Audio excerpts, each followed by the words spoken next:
Good evening and welcome to News from Neptune for the 7th week of 2018. I'm Carl Estabrook.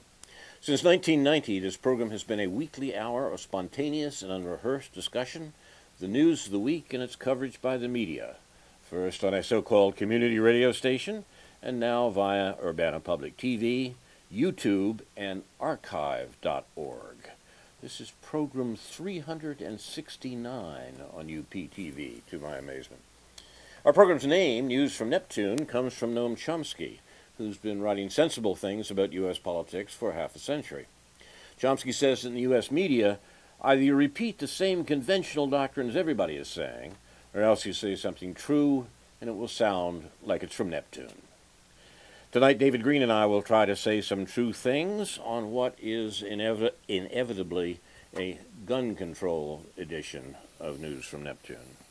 With thanks to Dr. No, J.B. Nicholson for research, No's notes are posted on the News from Neptune Facebook page. We try to bear in mind the murdered Rosa Luxemburg's remark from a century ago. The most revolutionary thing one can do is always to proclaim loudly what is happening. So, David, what is happening? Well, you raised the issue of gun control, so I guess that's, even though I had that sort of down on my list, or perhaps saving it after getting some other stuff, quote unquote, out of the way. Go ahead with that. The gun control stuff is there. Just to note that the News Gazette editors this morning hem and haw about how we can't possibly understand what's going on until we know more about this particular person and this particular tragic episode. But it's really not that hard, I don't think, to understand what's going on and what the root of this is, however complicated any individual life might be or any individual circumstance might be. We didn't have these sorts of recurring episodes in schools and in other places, in nightclubs, in churches, prior to an era in which people were in which people rather easily fall through the cracks of what has, or the netting of what some people call the social safety net. And what I was thinking on the way in here, for better or worse, what kind of a society is it that doesn't assure in some way or other the vocational future of all of its youth? What kind of a society is it that simply tells people when you graduate from high school, or even when you graduate from college, or even when you graduate from graduate school, or even when you drop out of graduate school, as so many people do? What kind of a society is it that doesn't have a place for those individuals to earn a living? And I was thinking about the Middle Ages, a much simpler time. You did what your parents did. You farmed. You prepared for some kind of trade. But the society, unless I'm idealizing it at some level, the society accounted for the future of every person. Now there were problems there. Sometimes there were too many children, and there was issues about who was to go into the priesthood and who was to go into the army and that kind of thing. But still, there was a concept that we, of course, find repressive in some ways, and that your future was determined by your background, your gender, your class status, and so forth. But you still had a future. So we think that progress is, in a certain way, in a certain strange way, we think that progress is rightfully, on the one hand, people having choices, and people coming to understand who they are and what would they want to contribute. And on the other hand, the progress is the society not caring that everybody has a place to earn a decent living and get on with their lives. So that's my little sermon. Actually, and I wouldn't take much issue with it in terms of our contemporary situation, having spent too many years in the Middle Ages, in the midst of one of the institutions of the higher learning in this country. I'm a skeptic about a lot of our assumptions about the Middle Ages, which I think say more about our assumptions about our society, and useful perhaps as contrast. But if we really want to talk about what that's about, it's on my mind particularly right now because I'm reading one of the best accounts of the Middle Ages, which came at the end of the Middle Ages. That is one of the greatest novels in history, Don Quixote. And so the whole notion of the political and social use of the Middle Ages and ideas about the Middle Ages, it's been around for a while. So your use of it is perfectly acceptable, even if I won't argue with some of the Well, let me get more to the point there. Maybe that was a little too cute of me, but very but traditional.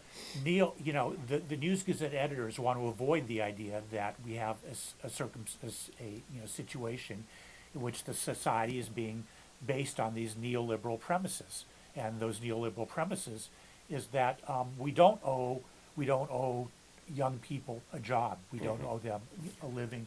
We don't owe them a future. And not that was ever explicitly stated in the course of the history of this country or the history of the way capitalism has worked in this country. But at this point, it's particularly vicious and particularly brutal.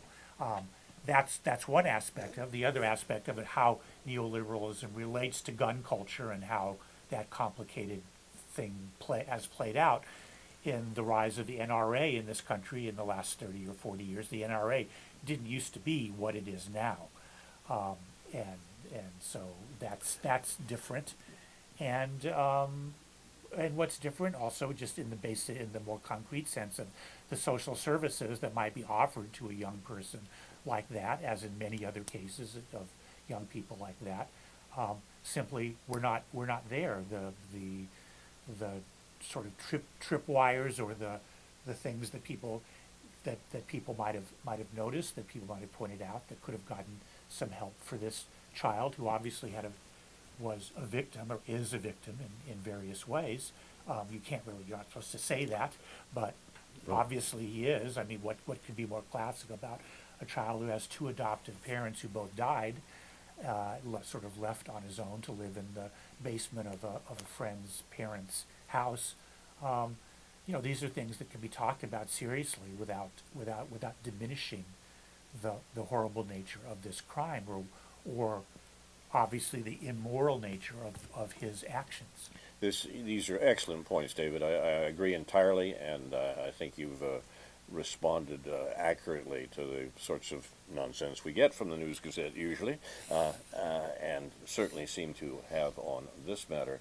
And it does point out that however peculiar the circumstances are of this mass murder,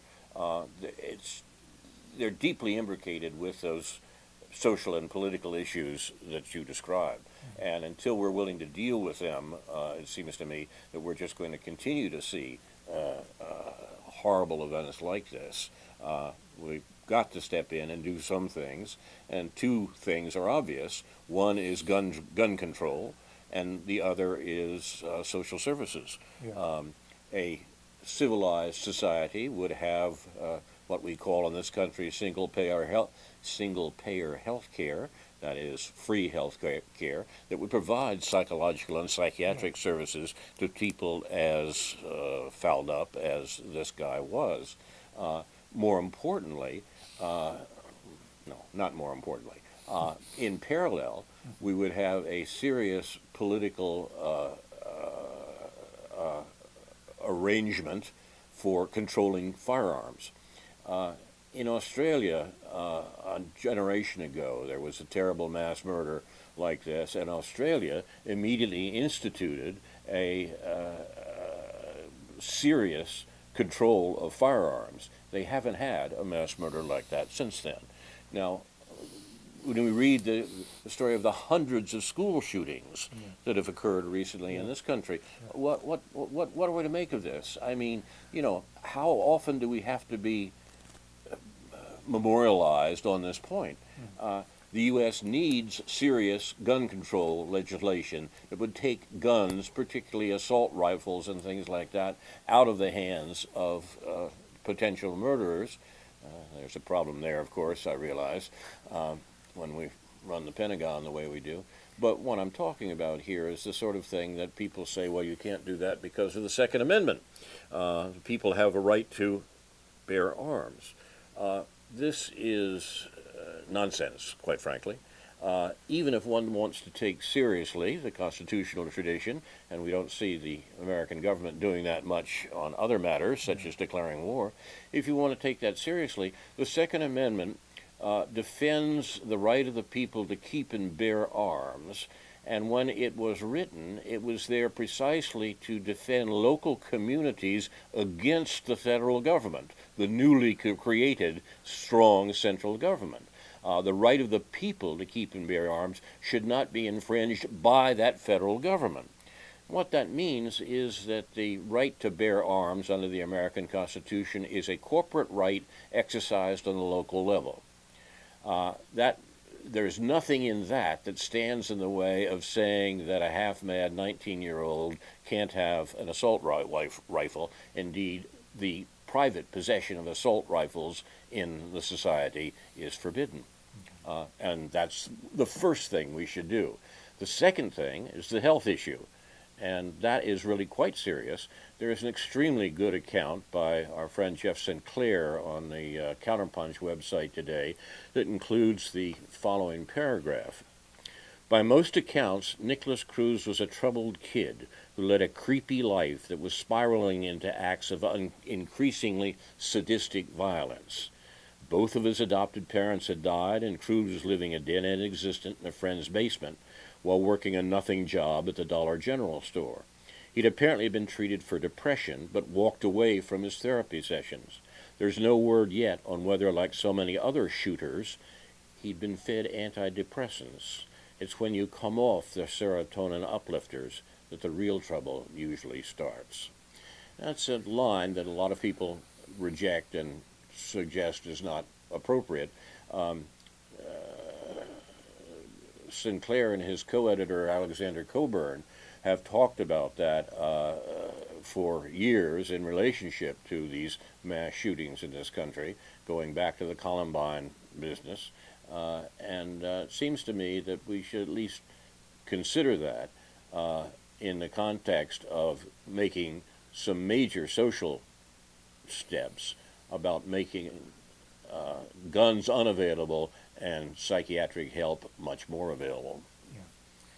And I think there's a social component to this. There's a social and vocational component to this, depending on how, what a young man like this is capable of doing, or how much he's capable of being helped. But he needs to be in a social situation in which he could work with other people and learn to ascribe some meaning to working with other people for specific goals. That may sound a little straight-laced. Very good. No, I think this is excellent. You passed around an article recently about the Civilian Conservation Corps from the New Deal era. I also mentioned it on this program. There was issues with that, but many young people were given a sense of purpose and meaning in their lives through a program like that. And there are many, and the purpose of some of the programs in the 1960s that are associated, whether the Peace Corps or the VISTA program that were established in the Kennedy-Johnson era. The Peace Corps, I understand, has its problems in terms of foreign policy, but that aside, there needs to be places where a young man like that could have the experience of feeling like he's working with, as opposed to being at odds with other people, because he spent his whole life being at odds with his teachers, his classmates. Who knows what his relationship was like with his adoptive parents? That hasn't been made clear for understandable reasons. But that's my 2 cents about that. Well, and I think your points are extremely well taken, and to see this as a social problem that is intimately bound up with the political issues that we usually talk about here is, that's unquestionably right. Yeah. You're watching News from Neptune. We're talking about the tragedies of the day, and there are unfortunately far too many of them. What's next on your list? Well, I was going to mention, just perhaps in passing, but I don't know whether you want to run with this. A couple of local products have kind of been been rising above the consciousness level in the last week or two. Another that I know you've mentioned before, one of your daughter's classmates, Amanda Taub, who now writes for the New York Times, and unfortunately is writing. She's working with a fellow named Max Fisher in a feature in the New York Times called the Interpreter.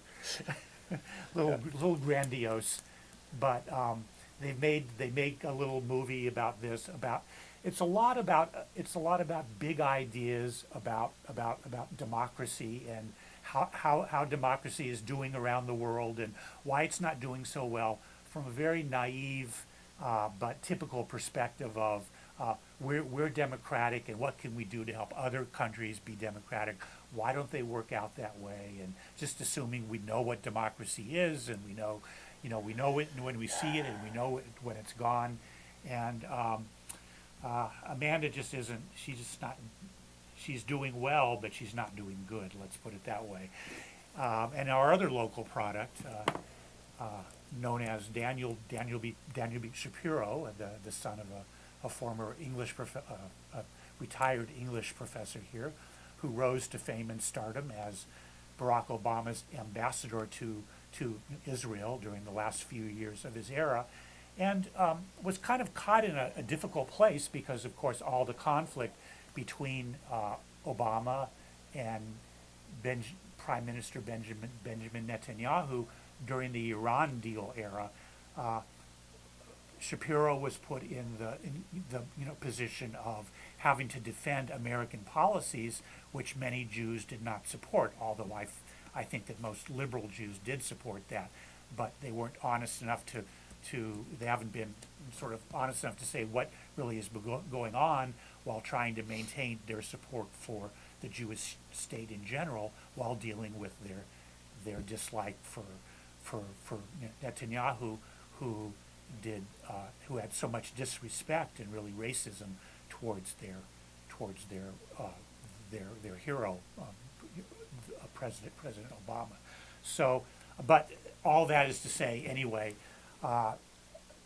Shapiro has sort of revealed himself as being an opportunist in terms of his post-ambassadorial career.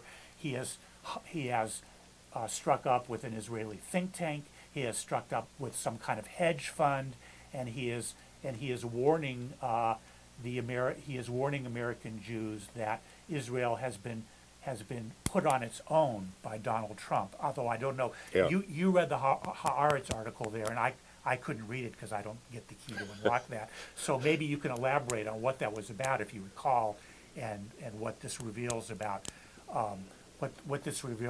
what Shapiro's political agenda is in relation to American Jews, Israel, Zionism, and so on and so forth. I'm not sure that I'm competent to discuss Dan Shapiro's views as such, Yeah. although the actual situation Yeah. in Israel right now is complex enough Yeah. to deserve comment. Not only the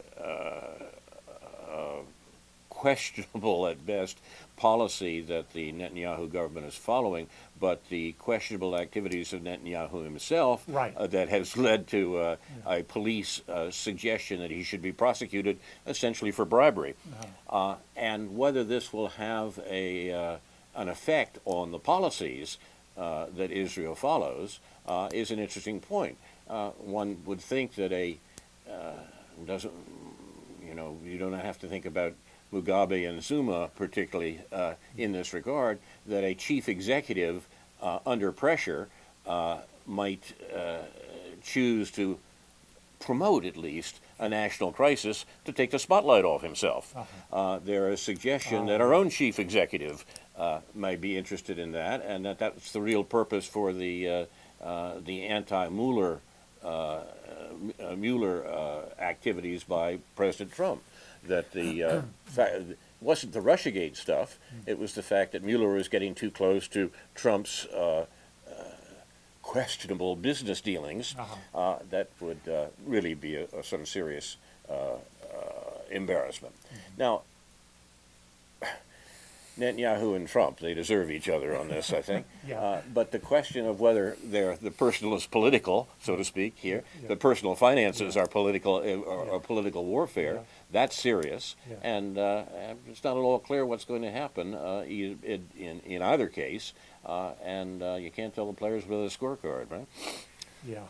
Well, the comments that Shapiro was making had to do with apparently the response of the Trump administration towards Israel's incursions into Syria and the unusual downing of an Israeli plane, probably sort of accidentally by, hit or miss Syrian rocket of some kind. Or the Russians are better than maybe the Israelis thought they were. Yeah, maybe, but I don't know what to make out of all this. Meanwhile, just to refer to the real news reports on this, Shir Hever, who's a really reliable Israeli journalist who's based in Germany, has the scoop on what Netanyahu is up to, and he understands the internal dynamics of Israeli politics in that regard. And Max Blumenthal commented briefly, although he happens to be in Gaza right now, and he was contrasting all the brouhaha about corruption and so forth to the horrible plight of the people in Gaza. So those 10 or 12 minute segments are worth watching, or the transcripts are worth reading on the Real News Network. And another thing worth reading, perhaps also partly in relation to Israel, as David Swanson had a nice column that was on Counterpunch this morning, and that I presume is on his own website as well, about both the debates that he's had, pro and con, regarding war, that our friend Mort Brussel actually put on the Aware Peace list, but also David Swanson refers to Anna Baltzer, a pro-Palestinian Jewish woman who's been around here a few times in the last 15 years or so, and has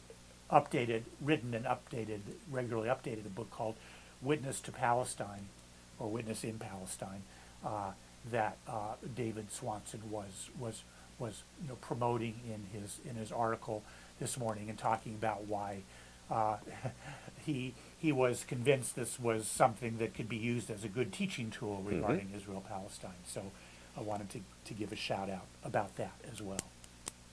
And that's important indeed. And that's another article that I'll put on the Facebook page for News from Neptune. David Swanson,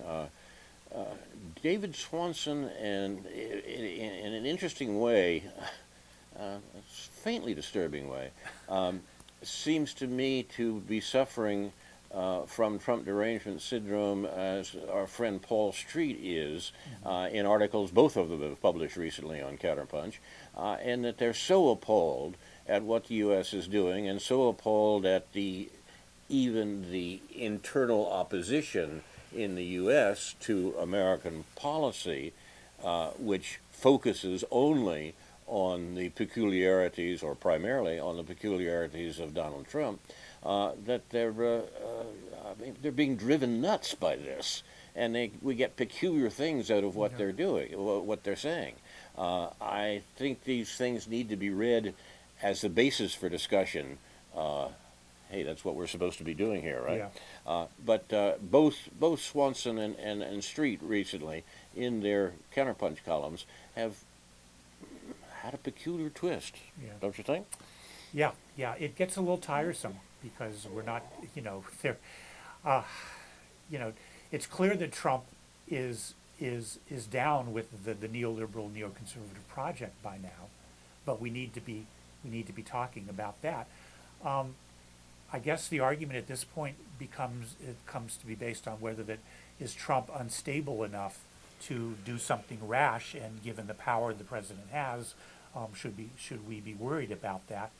That's the basis of the Korea discussion that we witnessed last Saturday at the Independent Media Center. For our sins? Yeah, for for our sins, It's Lent after all. We got to go do things like this. which are plentiful, even if you're not Catholic. And anyway, let me just list a couple. Let me just put a couple things on the table here. You Okay, can I got about decide. 6 here too. Okay, So but you go right just ahead. to get it out of the way. We'll go back to this. Really, I would say in some ways, the most must-read article of the week that I read was a review of a new book by Ta-Nehisi Coates by Pankaj Mishra in the London Review of Books. I quite agree. And it summarizes the Obama syndrome and the neoliberal syndrome in a very I mean, it's a long article, it's a long book review, but it summarizes the history of all that in a pretty concise way, and the Right. whole race-class issue in a pretty concise way. So I would recommend that. I would highly. too.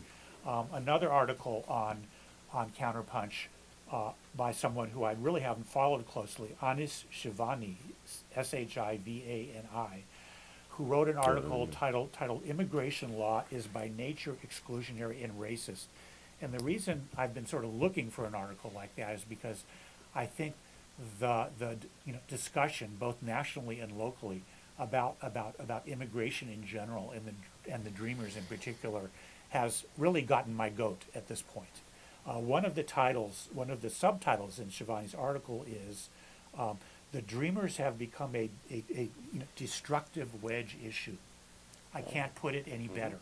The Dreamers have become a destructive wedge issue. The Dreamers have been sort of put in the category of gay, transgender, a various list of identity politics causes, which doesn't at all denigrate the worthiness of their plight and justice for them, but avoids the fundamental issues and is being used as such. And we see that played out on a local level for reasons that I have referred to previously, and that I think are becoming a little more open. I noticed our friends David Johnson on last week's World Labor Hour got into a little discussion about that with his colleagues Bill Gorell and Gus Wood. I think we're going to be seeing a little more openness about what the Dreamer issue means in the context of the immigration issue, and what that issue means in the context of neoliberalism, especially NAFTA and things like that. So I'll leave it at that. I think you're quite right. This is a crucial point. And by the way, I think one of the best comments I've seen on it came from came in an article in Jacobin magazine almost 5 years ago now, I think, almost, entitled "Let Them Eat Diversity." Walter Ben Michaels. Walter Ben Michaels, who wrote a crucial book a decade ago about neoliberal politics and the rise of identity politics, takes up the issue of immigration in that in that book, and points out that the only people in favor of open borders are neoliberal economists, because of what it does for the mobility, and put inverted commas around that, of labor. Yeah. So it's a... But it's open, even for them, open borders isn't completely open. They still want to protect our borders from people who might compete with people like them. Well, yeah, exactly. That's right. I'm talking about open borders for the workers and for the hirelings of American capital. This is so yes, it is a complex question, and I think you're absolutely right. You're hot today, David. I am boiling over today. Well, you wouldn't know it to look at me, but you're also right, which is even better, in the sense of correct. While I'm hot, let me just throw in one more thing at the end there. When you're hot, you're hot. I have a thing with Louis Proyect's blog. Ah, yes, and Louis. He did a thing. Chris Hedges and David North, who was involved with the Socialist Equality Party, did an interview, which poor Louis got a hold of from the perspective of Louis's basic refers to himself as the unrepentant Marxist, but he's also unrepentant identity politics Right. person. That's And just so I've exactly been right. going, so if you want to look that up on his blog, I've been going back and forth. I haven't been behaving totally well, but I haven't completely lost it either. I've been hot without boiling, and I hope I don't understand what it is these people, these alleged Marxists, don't understand about the fact that identity politics, while addressing important issues of civil rights, also is used as a way, not just, I'm accused of not being able to walk and chew gum at the same time. And I'm saying that though I'm accusing those people of saying, you can walk, we can walk, but we can't chew gum. They can't do, they're not anti-neoliberal. They're not socialist. Right. And Louis doesn't want to acknowledge that. He's just got his position. He's sticking to it. It brings us back around here to Chris Hedges, around in the sense that our discussion earlier about the Jefferson Clare's comments on the Trump circus as described by Paul Street includes Sinclair's remark as follows. This is Sinclair's support for Hedges' remark as follows. Quote, "The problem with Donald Trump is not that he is imbecilic and inept." He's not denying that he's imbecilic and inept. He's just saying that's not the problem. It is that he has surrendered total power to the oligarchic and military elites. They get what they want. They do what they want. Trump, who has no inclination or ability to govern, what they're talking about here is the point that's completely missed in these assaults, what Hedges is talking about here. Trump is the weakest American president since Calvin Coolidge, I estimate. That I can't think of any American president since Calvin Coolidge who has been as ineffectual as Trump has, except in the era of bluster and publicity. In that sense, he is certainly the opposite of Silent Cal, as he was called. But in terms of the actual effect of the government on the government's policies, what Trump thinks, however inept and it may be, and imbecilic it may be, seems to make no difference. He has surrendered total power to the oligarchic and military elites. They get what they want. They do what they want. Trump, who has no inclination or ability to govern, has handed the machinery of government over to the bankers, corporate executives, right-wing think tanks, intelligence chiefs, and generals. They're eradicating the few regulations and laws that inhibited a naked kleptocracy. They're dynamiting the institutions that served interests other than corporate profit, and are stacking the courts with right-wing, corporate-controlled ideologues. Trump provides the daily entertainment. The elites handle the business of looting, exploiting, and destroying, up to and including the war policy in the Middle East, I might say. He's useful to those who hold real power in the corporate state, however much they would like to domesticate him. I'll continue with this. This is Christopher Hedges, who is very much worth reading, and his analysis continues. Trump's bizarre ramblings and behavior serve a useful purpose. They're a colorful diversion from the raising of democratic institutions. That's raising with a Z. As cable news networks feed us stories of his trysts with a porn actress and outlandish tweets, the real work of the elites is being carried out largely away from public view. The courts are stacked with Federalist Society judges. The fossil fuel industry is plundering public lands and the coastlines and ripping up regulations that protected us from its poisons. And the Pentagon, given carte blanche, is engaged in an orgy of militarism with $1 trillion a year budget and about 800 military bases in scores of countries around the world, from which provocations of Russia and China continue. This is exactly right, and the concentration, particularly of the political establishment, on how terrible Donald Trump is, which really is a process to try to make sure that he conforms to the pro-war and pro-Wall Street policies of the previous administrations. That's a complete misreading of the problems that we actually have. Trump is not the disgrace, wretched as he is. American war making and the destruction of America and the immiseration of people in America and elsewhere, that's the disgrace. Yeah. I guess what confuses me a little bit about that, or what I'll poke at a little bit, is that I see, the thing that I'm uncomfortable with about Chris Hedges is he tends to use the F word a little too much. The F word meaning fascism. Ah, yes. And Well, so he goes off onto I that, think and I you're right get a about that. little, and I don't quite how.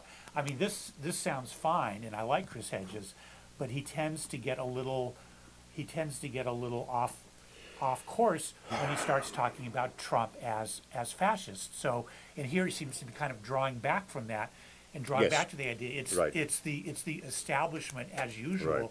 as opposed to any tendency toward fascism that is being used to sort of to argue that this whatever Trump is doing is really different than what was done previously, Right. because this is where the F word comes up. And that's the point. That's simply not so. I mean, the people. It isn't the case that what the Trump administration is doing, is different from what the Obama administration did, or what a Clinton administration would do, as far as that goes. I think we would do well simply to abandon the use of the word fascism in the discussion of American politics. Yeah. It's about as useful as phrases like the divine right of Yeah. kings or something. Yeah. Fascism, which, by the way, the historians are not very good at coming up with a common definition of. Mm-hmm. If you talk about 20th century, or historians of the 20th century talking about what went on in the first half of that century in Central Europe. Fascism, which takes its name, of course, from a Roman symbol, a Roman symbol of unity, is not very helpful, because the conditions of Italy and Germany in the 1920s and 30s and 40s are substantially different from the situation we're dealing with today. Each side, the false alternative in American politics has each of those two sides of the false alternative calling the other fascist. Let's get rid of the term and start talking about what we mean. The policies of the previous administration, which the political establishment were terribly afraid Trump would abandon, have been imitated by the Trump administration. Once again, the problem I mentioned a moment ago about talking about Trump and the Trump administration. And the idea that somehow we've either settled into fascism or continued fascism, which some people will say when they see the conjunction of neoliberal and neoconservative themes in the last administration and this one, it's analytically empty. It doesn't tell us anything about what's going on. We should try to describe what the American government did do and is doing in order to understand what it should do. The last administration was brilliant at masking what the government was doing. The current administration is not so good at it, in part because it has this blusterer at the top of it who has turned policy back over to the same people, essentially, who were running it before, but without the veneer of sophistication that the Obama administration was able to bring to its crimes. The crimes are still being committed, but not so elegantly. Yeah, I watched an interview this morning on the Real News with a fellow named John Weeks, who's been on there before, and he's an American who lives in Britain, and he knows about neoliberalism, and he talks about neoliberalism, and he did a good job of that in that interview. But he got on, and he was talking about this problem we mentioned before in relation to Amanda Taub in the New York Times, and what democracy is and how neoliberal. Well, whether you can remain democratic and neoliberal at the same time, and that's an important question. What democracy means in a neoliberal context. It is more common now for fascism. It's understandable that the parallels are being drawn directly in certain right-wing movements, quote-unquote right-wing movements in Europe, more so than in this country, because there's a root there for a fascist political party. And Weeks drew short. It was doing the same thing to a certain extent in this country, but he drew short of calling Trump a fascist and said calling him authoritarian. But I'm not sure I find the word authoritarian very helpful either in that context. But I was wondering whether you see the word fascism as being more valid in the European, of Hungary or Poland or whatever in this context, or whether it should be dumped there as well in terms of what these right-wing political parties. Yeah, perhaps the only place it should be used in European context is in that government that the United States produced in Ukraine. Yeah. They're the real fascists, people who have direct historical and ideological connections with Nazism. The government that the Obama administration put in Ukraine in order to annoy the Russians, and has now killed perhaps 10,000 people, that government is the first government in Europe since the Second World War to include explicitly fascist, explicitly neo-Nazi members, the so-called Azov battalion in Ukraine. And the people who put it there were the Obama administration. So who's the fascist? Yeah. If that's the game we're playing, who's the fascist? The only fascist government explicitly produced was done by the Obama administration. I think in terms of analyzing the political positions of various new political formations, including the one that produced Donald Trump as president, we might do better to work on the word populist and try to talk about what it might mean seriously as a description of the reaction of people who see their life chances delimited or interfered with by a resurgent elite. That's populism in America and indeed in Europe, from Greece to Texas. Yeah, one of the Amanda Taub, the thing that drew me to Amanda Taub's articles was this one recent one about Germany. And I noticed in which they're hemming and hawing about what it means, what this coalition government means, so forth. And I noticed one of the commenters, who certainly was probably not in any way radical, basically commented in a very simple way: why do we call a government right wing, or why do we call a political party right wing when all it seems to want is for a government to promote the interests of its own people, maintain borders, at least have a policy for deciding who comes across those borders, and so forth. What is right wing about that, assuming that that's not democratic?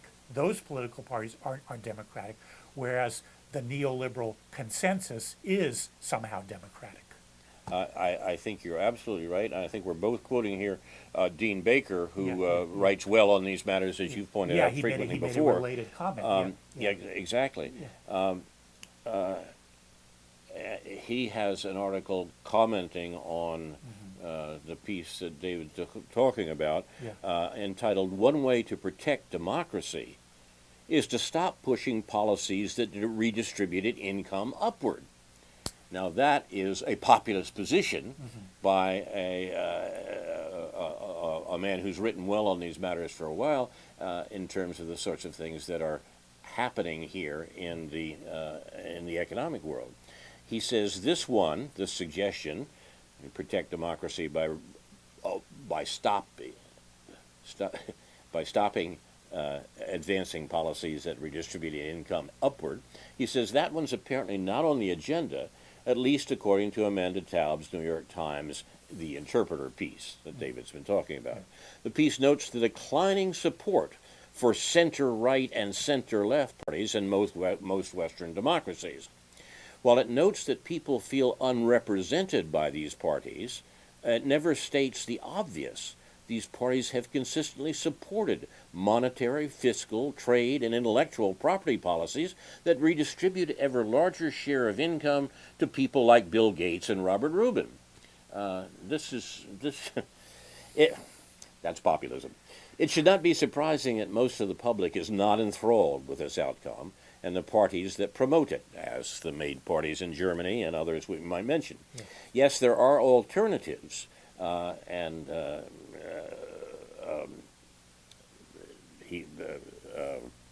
Baker refers here to his book, Rigged: How Globalization and the Rules of the Modern Economy Were Structured to Make the Rich Richer. This is exactly right. People have been saying these things, but they have been occluded in the American press. And Rigged is free online, by the way. Someone made a comment on the Taub article you've been discussing. Yeah. Perhaps it was you. Yeah.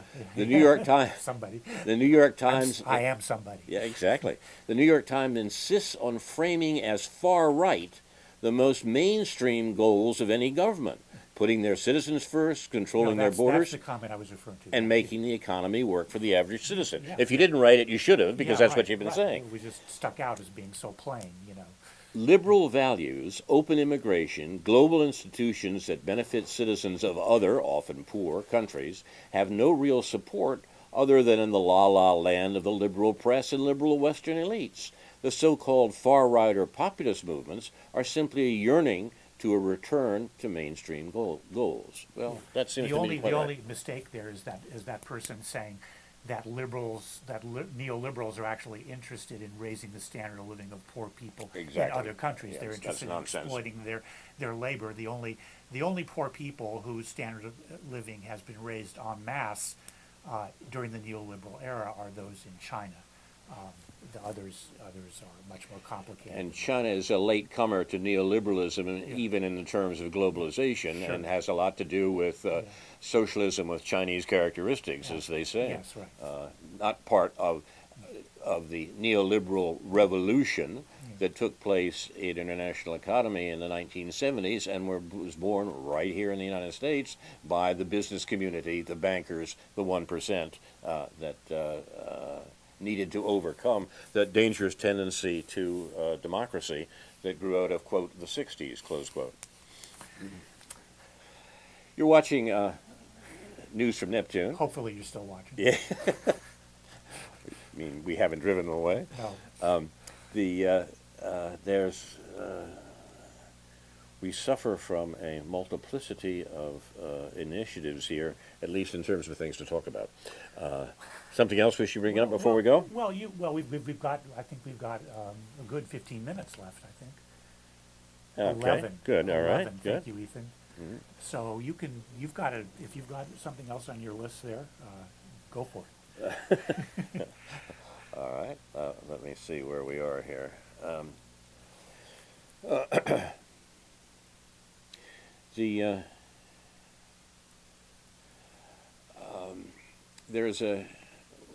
We've indulged a bit today in discussion of contemporary political writers and commentaries whom we like and whom we don't like, and it has something to do with the fact that they are people who are not repeating those same conventional doctrines that you find in the American media, but are indeed criticizing it. And sometimes they're criticizing them at cross purposes to one another. That is, they're, I think, often unnecessarily hostile to these arguments that are occurring outside the limits of allowable debate in the American media. And I have in mind particularly here the arguments between some of the representatives from the Counterpunch website and Caitlin Johnstone, an Australian commentator married to an American, lives in this country, and has been writing popular but very insightful accounts of American politics, and particularly the response of Americans to the media presentations that they receive in mainstream media and even beyond it. The Johnstone accounts are very much worth reading, and I regret the bad blood that's grown up, so to speak, in discussion of her work in some places, including our friends at Counterpunch. The Hedges piece, Chris Hedges piece that I was talking about before, alludes to this, and which, sorry, not Hedges, I'm Paul Street, who I talked about before. That's what happens when you get into this particular set of arguments. The Paul Street piece refers to this in passing. He says, yes, the "oh my God, Trump!" exclamation point, the "oh my God, Trump" media, and he steals that phrase from Caitlin Johnstone, so I suggest there's a subtext here.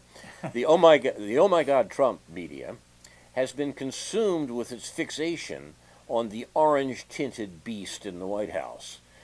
That's Paul Street with his Trump derangement syndrome talking about hair. It seems to me at this point we know there's something wrong, but still. But that same media fails to note the ideological selectivity in its obsession. The liberal corporate media, itself a key part of the nation's business and military establishment, has focused especially on the president's weird behavior and transgressions, and on the oversold and deeply conservative, diversionary, and imperialist Russiagate narrative. I think that's right. I think they have. Lost in all this are the far more important problems that Hedges mentions: the accelerated plundering and spoliation of the common good, including, above all, livable ecology; the ramped-up plutocratic ruination of what's left of a democracy and popular sovereignty by the nation's unelected and interrelated dictatorships of wealth and money. I think that's exactly right, and the result is playing out in the Middle East today in the war policy that is firmly in the hands of the Pentagon and its allies, particularly the sadly misnamed intelligence community, and they're real dangers here. This is quite serious, and the internal fights within the American government are instructive, it seems to me, at how dangerous it is. The role that's actually being played by the Secretary of State right now is extremely unclear. Rex Tillerson had a several-hour meeting with the president, dictator if you like, of Turkey the other day, which quite remarkably included no translators, Erdogan speaks English, and I assume the conversation, and Tillerson speaks Texan, so I assume that the conversation was conducted in English. But the interesting point here is that Tillerson has shaken himself free, it seems, from the State Department establishment. This is the same establishment, you know, that sent around a circular letter, I've never heard of such a thing happening before, during the last year of the Obama administration, saying Obama wasn't being tough enough on Russia. And that's while the Obama administration was sending troops to Eastern Europe and provoking China in the South China Sea. Now, what's going on here? What we're seeing are these fights within the federal government, and Tillerson looks like he's trying to avoid them. What are his interests in doing that? What's going on here, and where are the real battle lines? I don't think we've seen them. The State Department has just appointed a terrible right-winger to the ambassadorship with Australia. The relationship with Australia is directly bound up with the provocations against China.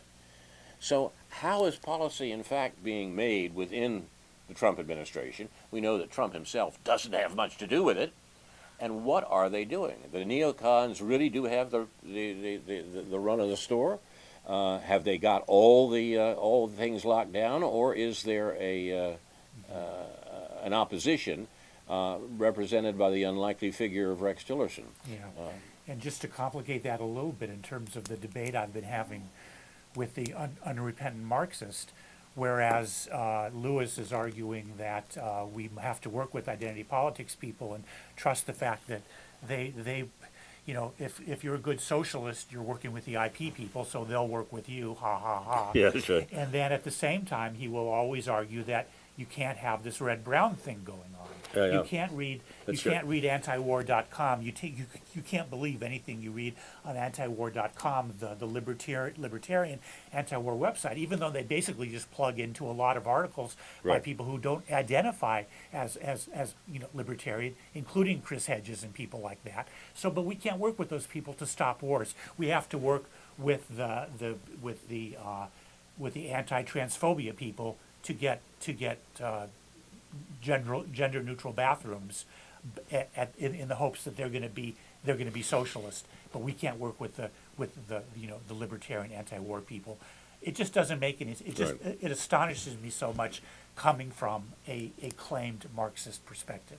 And I have to say that on these matters, regardless in some cases of personal associations, Yeah. I'm on the side of antiwar.com and Caitlin Johnstone. Mm-hmm. I think they have the better of the argument, and I think your excoriation of your friend Louis is absolutely appropriate here. Yeah, well, I guess at one point, not in this particular argument, have I mentioned the fact that I think that it's just silly to dismiss the antiwar.com website, or just to say Justin Raimondo is some kind of crackpot. I mean, in terms of foreign policy, he does a lot of good work He does indeed. in informing people about what's going on, as we like to say on this program. I've got another one for you there in terms Okay. of what I think seem to both of us false alternatives. Pat Buchanan, Yeah, a good friend of ours. that's a bridge too far for a lot of people, but I know Exactly, what you're saying. and that's just what I'm saying. Yeah, but there you go. A good friend of ours from the local Libertarians circulated a column by Pat Buchanan this last week, which it was quite good, quite right. The problems with Buchanan are obvious over the years, but Buchanan is a paleoconservative, not a neoconservative, a vigorous opponent of the Iraq War, and for all of his background in the Nixon administration and so forth, someone who's been talking sense about American foreign policy for a generation. Yeah. But that can't be said in some quarters, right? It always sort of fascinated me that this fellow Kevin Phillips, who Yes. years ago devised Nixon's Southern strategy, Right. but later on wrote very good stuff about how the class divide, sort of early anti-neoliberal stuff about probably in the 1980s. Really, he was in the belly of the beast. He understood how Right. these things work. He was honest enough politically. He was astute enough in terms of neoliberal economy, especially building up to NAFTA. But I don't know. Maybe he's really old now. I'm not sure what the deal is, but you don't hear much about him, or maybe I don't listen to those outlets anymore where he used to appear. I mean, he was an NPR commentator for quite a while, and it seemed like, looking back, he probably made as much sense as anyone in terms of that process. So, It's been quite a day. I think we have to get out of here. okay. You've been watching News from Neptune for the 7th week of 2018, presented by Carl Estabrook and David Green, produced and directed by Jason Liggett, Ethan Young, and Andrew Scolaray. This has been, inevitably, a gun control edition, with thanks to Research Director Dr. No, J.B. Nicholson, the third man on News from Neptune. No's notes are posted on the Facebook page for News from Neptune. They contain elaborations of and links to some of the things we've been saying. Inshallah, we'll be back next week with a new edition of News from Neptune to remind you, in the words of Edward de Vere, what's past is prologue, what to come in yours and my discharge. In the meantime, confusion to our enemies, and a good night to you.